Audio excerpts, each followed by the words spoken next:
Beralih ke informasi lain, Saudara. Nama Presiden kedua Republik Indonesia Soeharto menjadi salah satu yang diusulkan ke Mensos untuk menjadi pahlawan nasional. Menteri Sosial Saifullah Yusuf bilang usulan menjadikan Presiden kedua Republik Indonesia Soeharto sebagai pahlawan nasional sudah memenuhi syarat.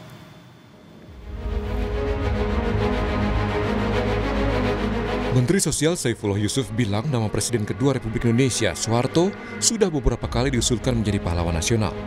Namun ketika itu menuai kendala karena adanya TAP MPR soal korupsi, kolusi, dan nepotisme. Namun setelah TAP MPR tersebut dicabut, usulan Soeharto sebagai pahlawan sudah memenuhi syarat normatif. Menurutnya pemerintah akan mendengarkan berbagai pendapat, namun juga menimbang kebaikan dari Presiden kedua RI Soeharto. Mengkaji lagi di Kementerian Sosial juga dipastikan lagi lewat beberapa tokoh, mulai dari akademisi, sejarawan, juga kita tokoh-tokoh masyarakat ya, yang bersama-sama mendiskusikan usulan-usulan dari Nah, setelah itu kami nanti akan lanjutkan ke Dewan Gelar. Dewan Gelar nanti akan dikaji lagi dan baru selanjutnya ke Presiden. Nah, dari nama-nama yang ada yang ramai itu adalah tentu di situ ada Pak mantan Presiden Soeharto, ada Gus Dur, gitu, dan tokoh-tokoh lain lah, banyak sekali yang itu semua memang punya peluang untuk. Namun usulan Soeharto menjadi pahlawan nasional menuai pro dan kontra.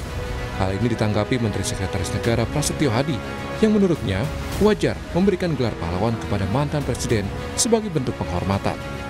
Kata Mensesnek, jangan selalu melihat kekurangan, namun prestasi mantan presiden juga harus dilihat. Menurut kami, ya mantan-mantan presiden itu sudah sewajarnya untuk kita mendapatkan penghormatan dari bangsa dan negara kita. Jangan selalu melihat yang kurangnya, kan kita lihat prestasinya. Sebagaimana Bapak Presiden selalu menyampaikan bahwa kita itu bisa sampai di sini kan karena prestasi para pendahulu-pendahulu kita. Mulai dari Bung Karno dengan segala dinamika dan permasalahan yang dihadapi masing-masing kan. Kemudian Pak Harto, Pak Habibie, dan seterusnya kan. Gus Dur, Bu Mega, Pak SBY, Pak Jokowi, semua punya jasa, tidak mudah. Tapi sejarawan dari Universitas Nasional, Andi Hadian, bilang keinginan menjadikan Presiden kedua RI Soeharto sebagai pahlawan nasional perlu dipertimbangkan kembali. Dia mengingatkan era reformasi justru terjadi karena mahasiswa berkorban agar Soeharto lengser dari kekuasaan.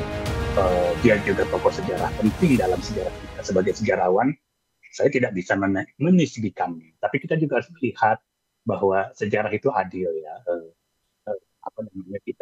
Kita harus menempatkan segala sesuatu dalam proporsinya. Jadi katakan lagi, tadi disebut reformasi. Kalau pertanyaan saya, untuk apa reformasi terjadi? Mengapa mahasiswa mengorbankan dirinya turun ke jalan saat itu untuk meminta Soeharto mundur? Ada apa di situ? Itu suatu sejarah yang juga saya akan sampaikan sebagai satu, kalau dalam ini artinya historical circumstance itu jelas. Berdasarkan data dari Menteri Sosial, dua nama tokoh yang diusulkan dan sedang dikaji sebagai calon pahlawan nasional ialah Presiden kedua RI Soeharto dan Presiden keempat RI Abdurrahman Wahid atau Gus Dur. Usulan ini diberikan oleh sejumlah kepala daerah dan akan dikaji akademisi, tokoh masyarakat sebelum dibawa ke Dewan Gelar. Tim Liputan, Kompas TV.